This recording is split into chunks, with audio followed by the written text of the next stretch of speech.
بسم الله الرحمن الرحيم قالوا ادع لنا ربك يبين لنا ما هي قال إنه يقول إنها بقرة لا فارض ولا بكر عوان بين ذلك فافعلوا ما تؤمرون قالوا ادع لنا ربك يبين لنا ما لونها قال إنه يقول إنها بقرة صفراء فاقع لونها تسر الناظرين قالوا ادع لنا ربك يبين لنا ما هي إن البقرة شابه علينا وإنا إن شاء الله لمهتدون قال إنه يقول إنها بقرة لا ذلول تثير الأرض ولا تسقي الحرث مسلمة لا شية فيها قالوا الآن جئت بالحق فذبحوها وما كادوا يفعلون ترجمہ قالوا کہا انہوں نے ادع لنا دعا کیجئے ہمارے لیے ربک اپنے رب سے یبین لنا ظاہر کر دے ہمارے لیے ما ہی کیا ہے وہ قال کہا انہو یقول بلا شبہ وہ کہتے ہیں انہا بقرتن بے شک وہ ایک گائے ہے لا فارض ولا بکر نہ وہ بوڑھی ہو اور نہ بچڑی عوام بین ذالک درمیان ہو ان کے ففعلوا پس کر لو تم ما وہ کام تؤمرون جس کا تم کو حکم دیا گیا قالوا کہنے لگے وہ ادع لنا دعا کر لیجئے ہمارے لیے ربک اپنے رب سے یبین لنا ظاہر کر دے ہمارے لیے ما لونہا کیا ہے اس کا رنگ قال کہنے لگے انہو یقول وہ فرماتے ہیں انہا بقرۃ صفراء بلا شبہ وہ ایسی گائے ہو جس کا کلر زرد ہو فاقع گہرا لونہا اس کا رنگ ہو تسر الناظرین خوش کر دے دیکھنے والوں کو قالوا کہنے لگے وہ ادع لنا دعا کر لیجئے ہمارے لیے ربک اپنے رب سے یبین لنا ما ہی ظاہر کر دے ہمارے لیے کیا ہے وہ ان البقرہ بلا شبہ گائے تشابہ علینا مشتبہ ہو گئی ہمارے لیے وَإِنَّا اور بلا شبہ انشاء اللہ اگر اللہ نے چاہا لمہتدون تو راہیاب ہوں گے قال کہنے لگے انہو یقول بلا شبہ وہ فرماتے ہیں انہا بقرۃ بے شک وہ ایسی گائے ہو لا ذلول کام میں نائی ہو تثیر الارض زمین جوتی ہو ولا تسقی الحرث اور نہ کھیتی کے لیے پانی نکالا ہو مسلمۃ سالم ہو لا شیۃ فیہا کوئی عیب نہ ہو اس میں قالوا کہنے لگے وہ الآن جئت بالحق اب وہ حق ہمارے پاس آ گیا فذبحوها پس ذبح کر لو تم اس کو وما كادوا يفعلون اور لگتے نہیں تھے وہ کرنے والے یہ سورہ بقرہ کی آیت نمبر 68 سے لے کر آیت نمبر 71 تک ہم نے تلاوت اور ترجمہ سنا ان آیات میں رب العالمین نے ایک قصہ بیان کیا ہے ایک واقعہ بیان کیا بنی اسرائیل کا جس کا کچھ تذکرہ گزشتہ کا درس میں آیا تھا وَإِذْ قَالَ مُوسَى لِقَوْمِهِ إِنَّ اللَّهَ يَأْمُرُكُمْ أَن تَذْبَحُوا بَقَرَةً قَالُوا وَتَتَّخِذُنَا هُزُوًا قَالَ أَعُوذُ بِاللَّهِ أَن نَّكُونَ مِنَ الْجَاهِلِينَ۔ وہ یوں تھا بنی اسرائیل میں ایک مالدار شخص تھا، اس کا نام تھا عامر۔ اس کے پاس بہت زیادہ پراپرٹی تھی، تو اس کا وارث اس کے چچزاد بھائی کے علاوہ کوئی اور تھا نہیں۔ باقی جتنے ورثہ تھے وہ سب ختم تھے، یہ چچزاد بھائی تنہا وارث تھا۔ تو اس چچزاد بھائی وارث کے دل میں حرص اور طمع پیدا ہو گیا۔ تو اس نے سوچا کہ اس مال کا وارث تو آج بھی مجھے ہونا ہے، کل بھی مجھے ہونا ہے، کیوں نہ جلد سے جلد یہ مال میرے قبضے میں آ جائے۔ چنانچہ اس نے اپنے چچا کو قتل کر دیا، اور قتل کرنے کے بعد اس کو کسی دوسری بستی کے بیچ میں چھوڑ کے آ گیا۔ پھر دوسرے دن اس کی تلاش میں نکلا، میرا چچا کہاں گیا؟ تو تلاش کرتے کرتے اس کو وہاں پا لیا جہاں اس نے چھوڑا تھا، شور مچانا شروع کر دیا، انہوں نے میرے چچا کو قتل کر دیا ہے۔ غرض تلاش شروع ہو گئی۔ حضرت موسیٰ علیہ السلام تک یہ قضیہ پہنچ گیا، تو ان بستی والوں نے کہا نہیں، ایسا نہیں ہو سکتا ہے، ہماری بستی میں سے اس کو کسی نے قتل نہیں کیا ہے، اور یہ ممکن ہی نہیں ہے کہ یہاں بیچ میں قتل ہو جائے، کسی کو پتہ نہ چلے، یہ باہر کی کسی بندے کی سازش ہے۔ لیکن قاتل کو پکڑیں گے کیسے؟ تو یہ قتل ایک معمہ بن گیا تھا۔ تو انہوں نے کہا کہ اس قاتل کا پتہ لگ جانا چاہیے۔ حضرت موسیٰ علیہ السلام سے انہوں نے درخواست کی کہ ایسا کچھ کر دیجئے کہ قاتل پکڑا جائے۔ حضرت موسیٰ علیہ السلام نے فرمایا، میں نے دعا کی، ان اللہ یأمرکم ان تذبحوا بقرہ، رب کا حکم ہے تم ایک گائے ذبح کرو۔ تو وہ کہنے لگے کہ یہ کیا مذاق کر رہے آپ ہمارے ساتھ، اتتخذنا ہزوا، ہم آپ کو کہتے قاتل کا پتہ لگا لو اور آپ کہتے ہو گائے کو ذبح کر لو، اس کا تو کوئی واٹ ہی نہیں ہے، کوئی جوڑ ہی نہیں اس کو آپس میں، ادھر قاتل کو پکڑنا، ادھر گائے ذبح کرنی ہے، اس کا جوڑ نہیں لگتا ہے آپ ہمارے ساتھ مذاق کر رہے ہو۔ حضرت موسیٰ علیہ السلام نے فرمایا، اعوذ باللہ ان اکون من الجاہلین، تم کہتے ہو میں مذاق کر رہا ہوں، میں اللہ کی پناہ چاہتا ہوں، اگر میں ایسا کروں گا تب تو میں نادان گردانا جاؤں گا، میں جاہلوں میں شمار ہوں گا، میں تو ایک نبی ہوں، میں ایسا مذاق نہیں کر سکتا ہوں۔ تو پھر انہوں نے کہا جب آپ مذاق نہیں کر رہے ہو، یہ بات سچی ہے، تو پھر قالوا ادع لنا ربك يبين لنا ما هي، آپ یہ کہہ رہے ہو گائے ذبح کرو، تو گائے ذبح کرنے کے بعد قاتل کا پتہ لگ جائے گا۔ اب یہ سوچنے لگے کہ یہ کوئی عام گائے نہیں ہوگی، شکل میں ہو سکتا ہے یہ گائے جیسی ہوگی، لیکن پتہ نہیں کون سی گائے ہوگی، اس کی خصوصیات کیا ہوگی، وہ بولتی ہوگی، وہ ہماری طرح کھاتی ہوگی، ہماری طرح اس کا کچھ رسم و رواج کیا ہوگا، وہ ان کو سمجھ میں نہیں آیا۔ اصل میں سمجھ کیا آنا تھا ان کے دماغ میں کے اندر، وہ کوڑ مغزی جو پہلے سے بھری ہوئی تھی، سوالوں پر سوال کرنا ان کی عادت بن گئی تھی، اس لیے انہوں نے کہا ادع لنا ربک، یہیں سے پتہ چلتا ہے کتنے سیانے تھے یہ، ادع لنا ربک، دعا کر لے ہمارے لیے اپنے رب سے، یہ نہیں کہا ربنا ہمارے رب سے ہمارے لیے دعا کرنا، ربک اپنے رب سے دعا کر لے، یبین لنا ما ہی، ظاہر کر دے ہمارے لیے کیا ہے وہ گائے، کیسی ہے وہ گائے۔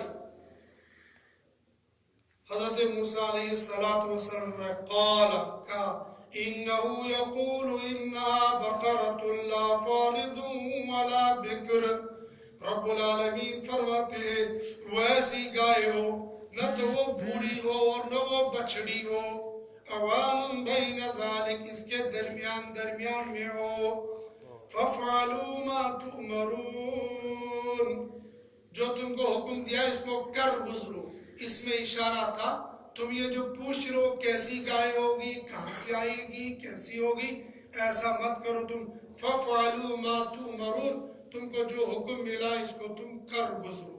مگر چونکہ ان کی فطرت میں یہ سوال کرنا اور بار بار پوچھنا یہ گٹھی میں پڑا ہوا تھا، اس لیے بار بار پوچھتے۔ کتابوں کے اندر لکھا ہے طالب علم وہ ہوتا ہے جو سوال کرتا رہتا ہے، اور مرید وہ ہوتا ہے جو گردن جھکا لیتا ہے۔ طالب علم کو چونکہ معلومات لینی ہوتی ہے، اس کو علم حاصل کرنا ہوتا ہے، لہذا اس کو بار بار پوچھے گا، بار بار پوچھے گا، اس کو معلومات لینی ہے۔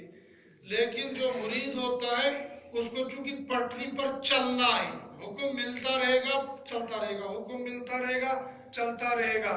اب مرید کا کام ہے سننا اور اطاعت کر کے چلتے بڑھ لینا، لیکن شاگرد کا کام یہ ہے کہ پوچھتے رہنا، اس میں کیا نکلے گا، اس میں کیا نکلے گا، اس میں کیا نکلے گا۔ نبی اور امتی کا واسطہ پیر اور مرید جیسا ہوتا، استاد شاگرد جیسا نہیں ہوتا۔ ہاں کوئی علمی بات سامنے آ جائے گی کہ جو واقعی علم سے متعلق ہوگی تو اس کے بارے میں سوال۔ تو ان کا تعلق موسیٰ علیہ السلام کے ساتھ استاد شاگردی کا جیسا نہیں تھا، پیر مریدی جیسا تھا۔ ان کو پہلی بات یہ کہ جو حکم ملا تھا اسی پر عمل کرنا تھا، لیکن اس پر عمل کیا کرتے، حکم مل گیا فَفْعَلُوا مَا تُؤْمَرُونَ، جو حکم ملا اس کو کر گزرو۔ یہ حکم ملنے کے باوجود پھر کیا کہنے لگے، قَالُوا ادْعُ لَنَا رَبَّكَ، پھر سوال ٹھوک دیا، دعا کر لیجیے ہمارے لیے اپنے رب سے، ظاہر کر دے ہمارے لیے مَا لَوْنُهَا، کیا ہے اس کا رنگ، اس کے رنگ سے تمہیں کیا لینا دینا تھا۔ جیسے ہمارے زمانے کے اندر بہت سارے لوگ مغزماری ہوتے ہیں، کہتے جی ہم نے سورہ کہف پڑھ لی تھی، اس میں اصحاب کہف کا کتا کا تذکرہ آیا تھا، لیکن پتہ نہیں چلا کتے کا رنگ کیسا تھا۔ ایک بحث چھڑی ہوئی ہمارے درمیان میں، کچھ کہتے کالا ہے، کچھ کہتے گورا ہے، وہ کتے کا رنگ کیا تھا۔ جس بات کو اللہ مبہم رکھنا چاہتے ہیں، بندوں کو کوئی حاجت نہیں اس کام کے پیچھے لگ جائے کہ ایسا کیوں ہے۔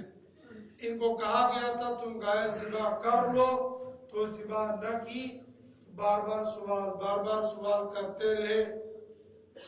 حضرت نبی کریم صلی اللہ علیہ وسلم فرمایا اگر یہ سمپل یہ کہہ دے، ان کو حکم ملا تھا تذبحوا بقرہ، گائے کو ذبح کر لو، کوئی سی بھی گائے لے لیتے تو یہ ذبح کر لیتے، ان کی شرط پوری ہو جاتی، لیکن یہ بار بار سوال کرتے رہے، اللہ کی طرف سے بھی اس میں یہ فضیلتیں اور اس میں یہ فضائل بڑھتے گئے۔ انہوں نے کہا بتاؤ رنگ کیا اس کو، رب العالمین نے فرمایا انہو یقول انہا بقرۃ صفراء۔ حضرت موسیٰ علیہ السلام کہنے لگے اللہ فرماتے ہیں قال انہو یقول، میں کہہ رہا ہوں قال کہا موسیٰ علیہ السلام نے، اللہ تبارک و تعالیٰ فرماتے ہیں جب بڑے اور چھوٹے کی بات آ جاتی ہو، اور بڑے اور چھوٹے میں جب اللہ اور نبی کا معاملہ ہو تو نبی اللہ کے مقابلے میں چھوٹا ہوتا ہے، اللہ بڑا ہوتا ہے۔ جب استاد اور شاگرد کی بات ہوتی ہے، استاد بڑا ہوتا ہے، شاگرد چھوٹا ہوتا ہے۔ جب باپ بیٹے کے درمیان کی بات ہوتی ہو تو باپ بڑا ہوتا ہے تو بیٹا چھوٹا ہوتا ہے۔ جب دونوں کی باتوں کو نقل کرنا ہو تو بیٹے نے کہا ابا حضور نے فرمایا، شاگرد نے کہا استاد صاحب نے فرمایا، چھوٹے کے لیے کہا اور بڑے کے لیے فرمایا، یہ ادب میں سے۔ حضرت موسیٰ علیہ السلام نے کہا یقول، اللہ رب العزت فرماتے ہیں کیا، انہا بقرۃ صفراء، وہ گائے زرد ہو، فاقع اس کا رنگ گہرا ہو، فاقع لونہا گہرا زرد رنگ ہو، تسر الناظرین جو دیکھنے والوں کو خوش کر دے۔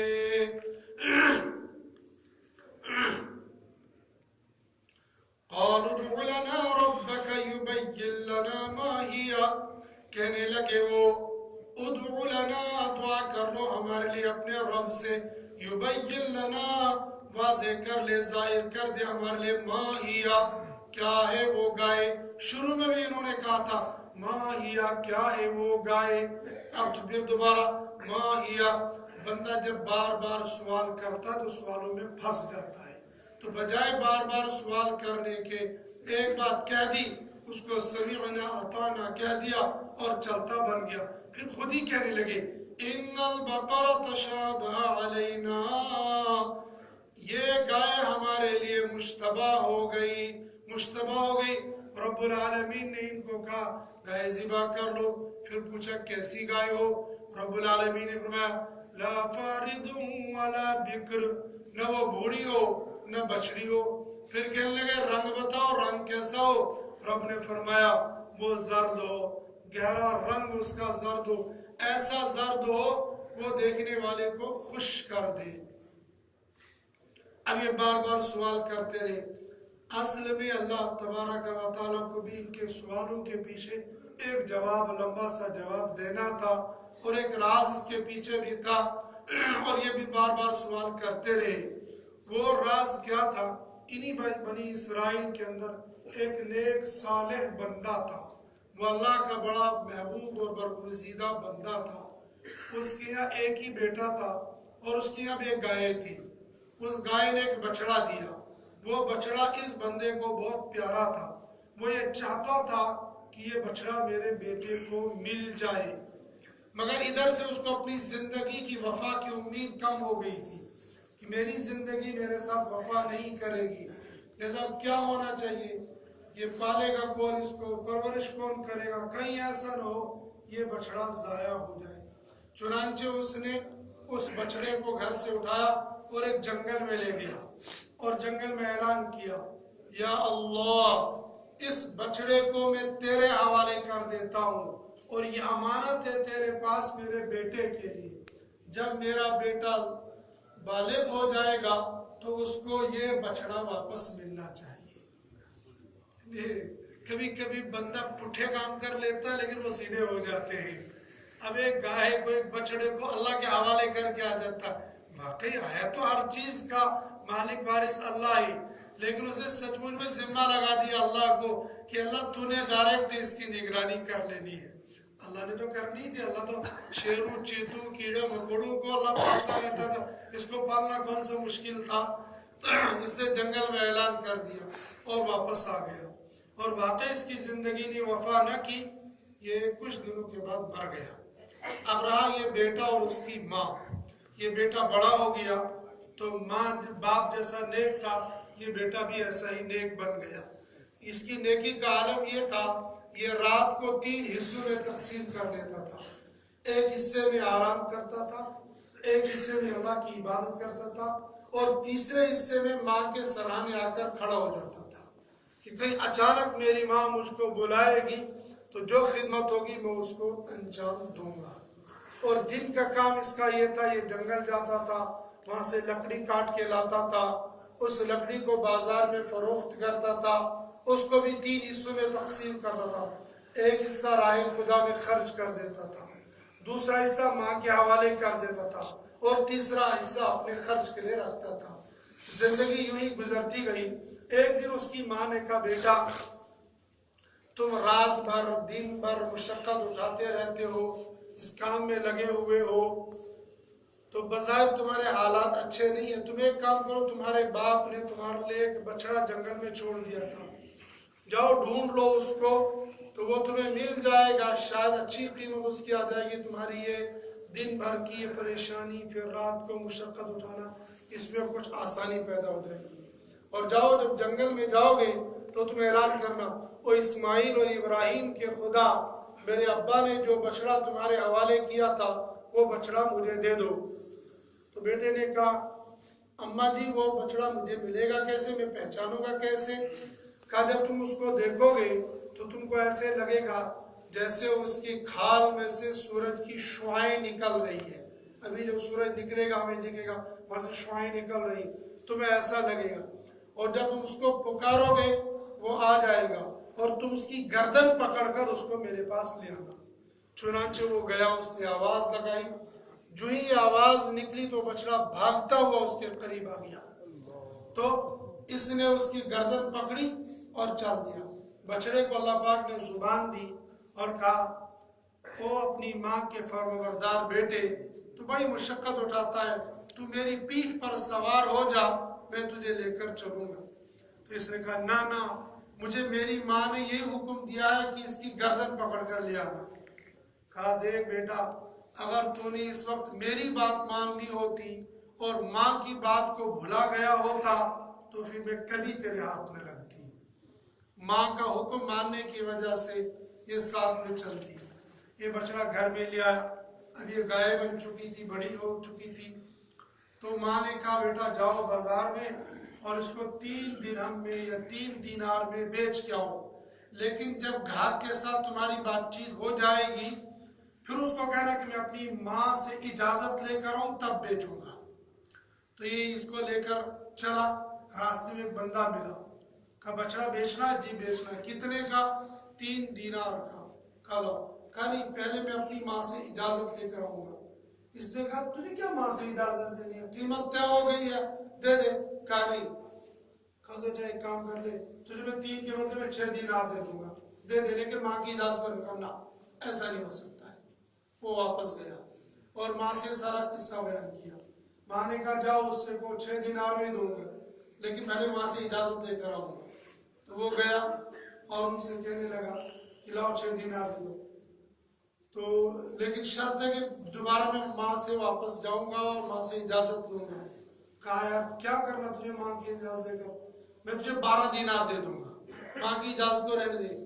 اس نے کہا تو اگر ساری دنیا مجھے دے دے گا تب بھی ماں کی اجازت کے بغیر میں تجھے یہ نہیں دوں گا۔ یہ بھی اللہ کی طرف سے، ادھر سے ماں خود قیمت طے کر رہی تھی، پھر کہہ رہی تھی کہ جب قیمت طے ہو جائے گی، معاملہ طے ہو جائے گا، واپس آ کر مجھ سے اجازت لے لینا۔ پھر واپس آ گیا یہ لڑکا اور اپنی ماں سے کہتا ہے کہ قیمت طے ہو گئی، اب وہ 12 دینار کہتا ہے۔ تو ماں نے کہا بیٹا ایسا لگتا ہے وہ کوئی انسان نہیں، وہ کوئی فرشتہ ہے اور وہ تیرا امتحان لینے کے لیے آیا ہے۔ اب اگر دوبارہ ملے گا تو تو اس سے پوچھ لینا کہ ہم اس گائے کو بیچیں یا نہ بیچیں، اگر بیچیں تو کتنے میں بیچیں۔ واپس گیا، پھر وہ بندہ مل گیا تو کہنے لگا پوچھ کیا ہے؟ کہا پوچھ کیا ہے؟ اب آپ سے سوال کر رہا ہے، اب یہ بتاؤ اس گائے کو بیچیں یا نہ بیچیں، آپ تو اللہ کے فرشتے ہو۔ تو نے کہا ہاں میں اللہ کا فرشتہ ہوں، میں تم سے تمہاری ماں کی اطاعت اور فرمانبرداری کا امتحان لینے کے لیے آیا تھا، کیا واقعی تم ماں کی اتنی اطاعت اور فرمانبرداری کرو گے؟ ماں نے کہا قیمت بھی بتا دی، پھر بھی کہا واپس آ کر مجھ سے اجازت لے لینا، کیا تم اس بات کا پاس اور لحاظ رکھو گے؟ اب میں اور آپ ذرا اندازہ لگائیں ہم اپنی ماں کے کتنے فرمانبردار ہیں۔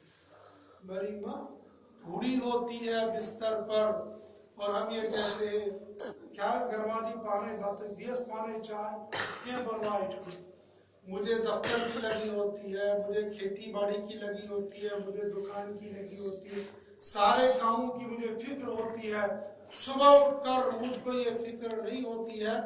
میری بوڑھی ماں کو صبح اٹھ کر بڑے چائے نظر خاص کر اس کو ارشد بڑھ چائے ان کو صبح سویرے ہونی چاہیے۔ کیا بھی کہتے ماں کو اٹھ کر اماں تجھے چائے بنا کر دے دوں، اماں تیرے لیے گرم پانی کا انتظام کر کے دے دوں، اماں رات کیسے گزری، اماں کوئی تکلیف تو نہیں ہو گئی؟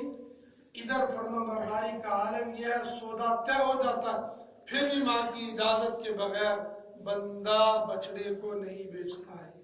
پھر اس بندے نے کہا ہاں تم کو ابھی یہ گائے نہیں بیچنی ہے، بلکہ موسیٰ علیہ السلام کو اس بچڑے کی ضرورت پڑے گی، یہ صفات صرف اس گائے میں کسی اور میں نہیں ہے۔ پھر جب وہ تم سے لینے کے لیے آئیں گے تم یہ کہنا یہ گائے ہم اس شرط پر بیچیں گے اس کی کھال کے اندر دینار بھر دو، اس کی کھال کو دیناروں سے بھر دو تب جا کر گائے بیچیں گے، ورنہ گائے نہیں بیچیں گے۔ پھر یہی وقت آ گیا، یہ لوگ سوال کرتے رہے، یہی یہاں سے صفات بڑھتی گئی۔ اب انہوں نے کہا ان البقرہ تشابہ علینا، گائے ہم پر مشتبہ ہو گئی، وَإِنَّا إِن شَاءَ اللَّهُ لَمُهْتَدُونَ، اور بلا شبہ اگر اللہ نے چاہا تو ہم راہیاب ہوں گے۔ حضرت نبی کریم صلی اللہ علیہ وسلم نے فرمایا اگر یہ لوگ انشاءاللہ لم یہتدون انشاءاللہ نہ کہتے تو قیامت تک یہ اس بچڑے کے اندر الجھتے رہتے. معلوم یہ ہو گیا کہ ہر کام کو پائے تکمیل تک پہنچانے کے لیے انشاءاللہ کہنا ضروری ہوتا ہے. قال کہنے لگے وہ نہیں قال کہا حضرت موسیٰ علیہ السلام نے انہو یقول اللہ فرماتے ہیں انہا بقرۃ لا ذلول تثیر الارض ولا تسقی الحرث بلا شبہ وہ گائے ایسی ہو جو کھیت جوتنے کے کام میں نہ لگائی گئی ہو. اب یہ اس کو ترجمہ تو گائے سے کیا ہے. یہ الفاظ یہ بتا رہے یہ بیل تھا گائے نہیں تھا. یہ گائے تھا یا بیل تھا. لیکن بعض علاقوں کے اندر جیسے ہمارے یہاں ہل میں صرف بیل لگاتے کوئی اور جانور نہیں لگاتے. ہندوستان کے اندر دیکھیں گے ہل میں جھوٹے کو بھی لگا لیتے ہیں. تو کئی عرف الگ الگ ہوتا ہے. ممکن ہے وہاں اس زمانے کے اندر گائے کو بھی ہل جوتنے میں لگایا جاتا ہو اور یا رہٹ جو ہوتا ہے پانی کنویں سے پانی نکالنے کے لیے کوہلدان اس بیل کو چلانے کے لیے گائے کا بھی استعمال کیا جاتا ہو. بیل ہی تھا یا گائے تھا واللہ اعلم. بقرۃ گائے کو کہتے ہیں عربی زبان اور یہاں بھی اس کا گائے ترجمہ کیا ہے. تو یہ ایسی گائے ہو یا ایسا بیل ہو جو اس کو ہل میں نہ لگایا گیا ہو یا کنویں سے پانی نکالنے کے لیے اس کو استعمال نہ کیا گیا ہو یا جو ٹیوب ویل کھیتوں کے اندر لگایا جاتا ہے کبھی ٹیوب ویل سے بھی پانی نکالنے کے لیے بیل کا استعمال کیا جاتا ہے. یعنی یہ کسی کام میں نہ لگایا گیا ہو. لا ذلول تثیر الارض ولا تسقی الحرث نہ اس کو ہل جوتنے میں لگایا ہو اور نہ کھیت کو جوتنے میں کام میں پانی نکالنے میں لگایا گیا ہو. مسلمۃ لا شیۃ فیہا وہ ہر عیب سے پاک ہو. مسلمۃ سالم ہو. لا شیۃ فیہا اس گائے میں اس بیل میں کوئی عیب نہ ہو. اب کیا کہا انہیں پیچھے چونکہ کہہ دیا تھا انشاءاللہ تو اللہ پاک نے ان کو ہدایت دے دی. قالوا الآن جئت بالحق جب تک انشاءاللہ نہیں کہا تھا تب تک سوالوں کی بوچھاڑ تھی. جب انشاءاللہ کہہ دیا تو اب قالوا الآن جئت بالحق کہنے لگے اب حق ظاہر ہو گیا اب حق ہمارے سامنے آ گیا. فذبحوها اب انہوں نے اس گائے کو ذبح کر لیا. وما كادوا يفعلون پیچھے جو وہ بار بار سوال کر رہے تھے ما ہی ان البقر تشابہ علینا ان بار بار سوالوں کے نتیجے میں وما كادوا يفعلون لگتا نہیں تھا کہ وہ کریں گے ایسا. یعنی گائے کو ذبح کر لیں گے ایسا لگتا نہیں تھا لیکن انہوں نے کر لیا. فذبحوها گائے نے ذبح کر لی. کیوں ایسا ہوا تھا پھر اس گائے کو ذبح کرنے کے نتیجے میں پھر ہوا کیا تھا قاتل کیسے پکڑا گیا تھا وہ آگے آئے گا آگے آیات کے اندر. اللہ پاک مجھے آپ کو قرآن پاک کو پڑھنے کی سمجھنے کی اس کے مطابق زندگی گزارنے کی توفیق نصیب فرمائے.